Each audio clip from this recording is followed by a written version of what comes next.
Hello, this is another estate and gift tax online module. We are still talking about the gross estate, and in particular sections 2036 and 2038. We've been talking about ascertainable standards, and we'll continue with that. So our question: what control did the donor have over the income? What control over the principal? Under what circumstances could the donor exercise control over each? Did those standards apply to the whole of the income, the whole of the remainder, or just part?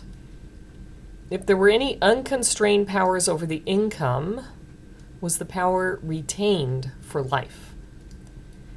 And which of the powers were actually exercisable at the moment before death? Okay, these are all the questions we need to answer to analyze 2036 and 2038. So in this one, we've already talked about ascertainable standards. We're going to look at two more cases, and as you review them, pay attention to the trustee's powers. Trustee powers matter when the decedent is a trustee. So we'll pay attention to the limitations on the powers. Okay, let's look at the trust in Old Colony Trust Company. It was inter vivos. Kind of getting the sense all of these are going to be inter vivos trusts, right? Because 2036 and 2038 require that the decedent transferred the property. That's how we get the trust. All right, the settlor, the decedent now, was the trustee until he died. The income beneficiary was his adult son, and then his widow and issue. Now, income beneficiary was only entitled to 80%, but the trustee could increase that if in their absolute discretion, when in their opinion, such an increase was needed in case of sickness or desirable in view of changed circumstances. Trustees could also accumulate the income and add it to principal if trustees deemed it to be in beneficiaries' best interests. They could also exercise broad administrative and management powers. So we've got a number of powers to look at here. The administrative powers, the authority to not pay income but add it to principal, and the authority to pay more income under certain circumstances.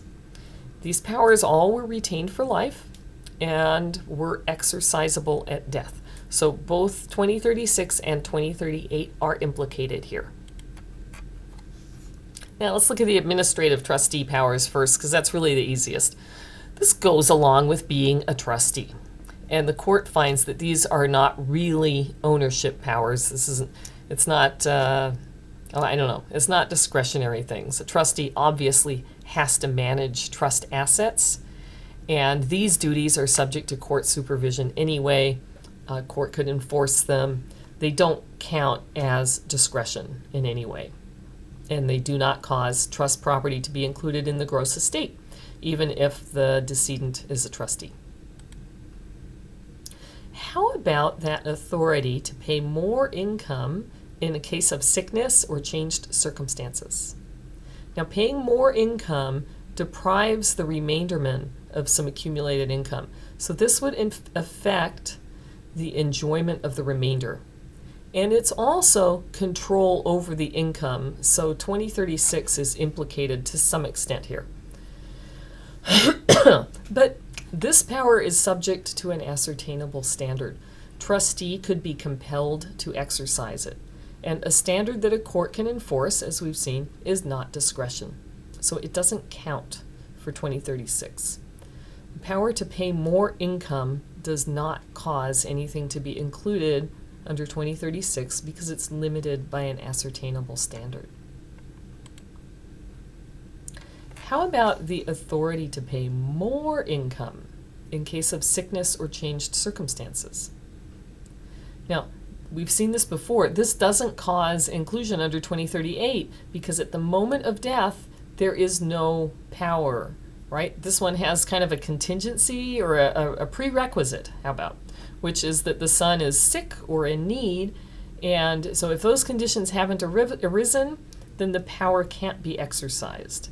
So the conditions really do matter for 2038 because we need the power to actually be exercisable at the moment of death.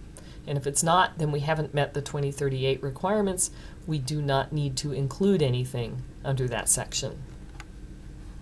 But the power to pay more income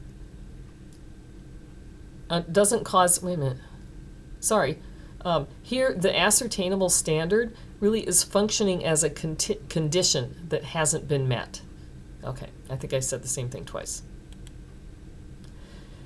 Now, the last one, what about the authority to not pay income, but to add it to principal? Now, this one is different. This is the one where the standard was that the trustee finds it to be in the best interests of the son to do this. But adding this income to accumulated income to the corpus means the son won't get it at all, right? Because the remainder goes to son's widow and issue. So how can it be in son's best interests not to ever get the money? The court says this really looks more like parental control and ownership. Now, we're not going to get too philosophical here about whether having money is a good thing or not. Having money is a good thing for tax purposes, so it can't be in somebody's best interests to never get it. All right, so this is a power over enjoyment of income. It's this authority to not pay income but add it to principal. It's not subject to an ascertainable standard. It was retained when the settlor decedent transferred the property, and he retained it for life. So section 2036 includes the whole value of the trust corpus in the settlor decedent's gross estate. Section 2036 would also include the remaining value of the income interest because of this power. Because 2038 only includes the value of the interest that's affected. And it would apply here because this power was exercisable at death, but it would only bring in the value of the income. Now, since 2036 would include more, that's what we use. Okay, let's look at Leopold versus United States.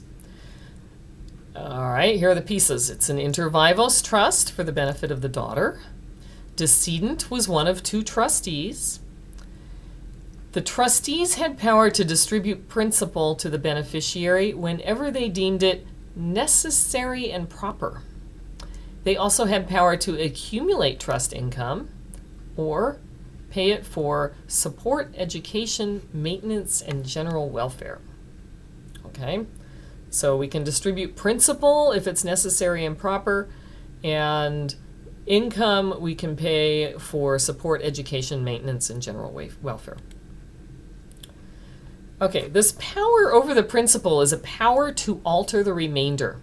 And everybody agrees that the value of the remainder is included in the gross estate under Section 2038. Can you see why? At the moment of death, the trustees have a power to just distribute the principal to the beneficiary if they decide it's necessary and proper. They can reduce the value of the remainder.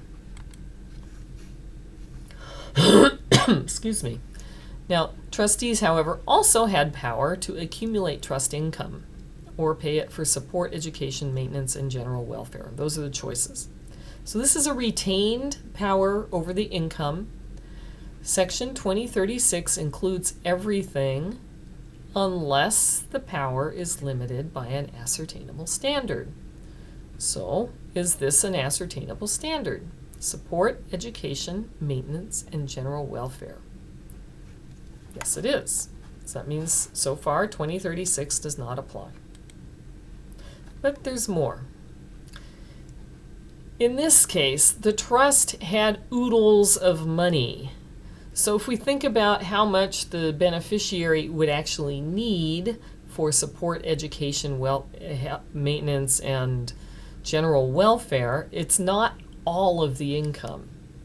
All right? So if the beneficiary wanted to enforce the standard and say, trustee has to give me money, she wouldn't get all of the income. She would only get the amount needed for her support.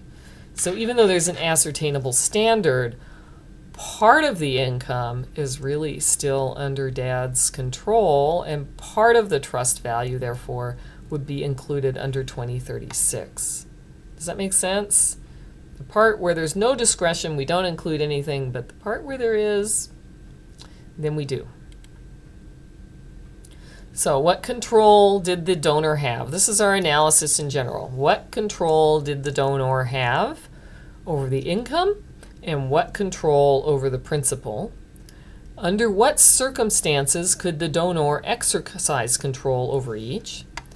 Did those standards apply to the whole of the income, the whole of the remainder, or only part of it? And if there were any unconstrained powers over the income, was that power retained for life? Because we know that 2036 then will include the value of the corpus. Which powers were exercisable at the moment before death? Because that's what we need for 2038. Any interest that can be affected by exercise of a power at that point is included. Guess what's coming? Puppies. All right. Thank you for watching.